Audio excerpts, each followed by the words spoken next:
পঞ্চগড়ে সমতলের চা বাগানে চুক্তিভিত্তিক কাঁচা চা পাতা সংগ্রহ করে সচ্ছলতা ফিরেছে অনেক পরিবারে। সরকারি প্রণোদনার মাধ্যমে শ্রমিকদের উৎসাহিত করা হচ্ছে বলে জানায় চা বোর্ড কর্তৃপক্ষ।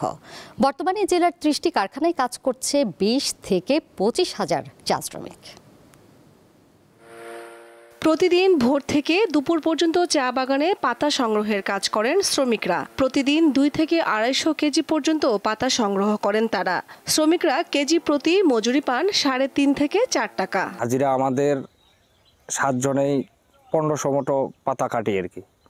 ১৫০০ পাতা কাটলেই আমাদের ৭০০-৮০০ টাকা হাজিরা দৈনিক আসে। আর হাত দিয়ে কাটলে ৭ জন মানুষের ১৫০ কেজি হলেও ১০৫০ কেজি পাতা কাটা যাবে, এর বেশি কাটা যাবে না। ভালো মজুরি পাওয়ায় চা বাগান এবং কারখানায় কাজ করে সংসারে সচ্ছলতা ফিরেছে পঞ্চগড়ের চা শ্রমিকদের। গতবারে আমাদের চা পাতার দাম এত কম ছিল যে ৮ টাকা ১০ টাকা কেজি, ওই জন্য অনেকেই চা রাস্তায় ফেলে দিছে চা পাতা। তারপরে বাগান অনেকেই তুলে ফেলছে। ইনশাল্লাহ এবারে একটু চা পাতার দাম দেখা যাচ্ছে ভালোই, ৩০-৩২ টাকা কেজি। আমরা লেবারদেরকে ভালো দিই, ৩ টাকা ৪ টাকা দিই।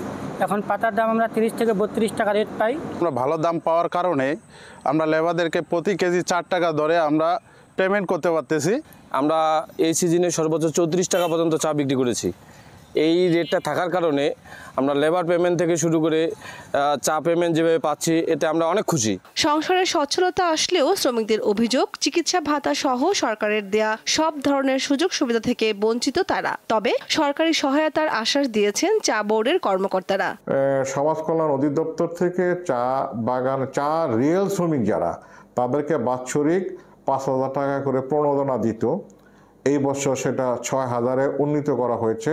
পঞ্চগড়ের সমতলে ৩,৯৪০ হেক্টর জমিতে চা চাষ হচ্ছে। কৃষি বিভাগের তথ্য মতে জেলায় চা শ্রমিকের সংখ্যা ২৪,৮১০ জন। এর মধ্যে চা বাগানে ২৩,৪৫০ জন ও চা কারখানায় রয়েছেন ১,৪৬০ জন শ্রমিক।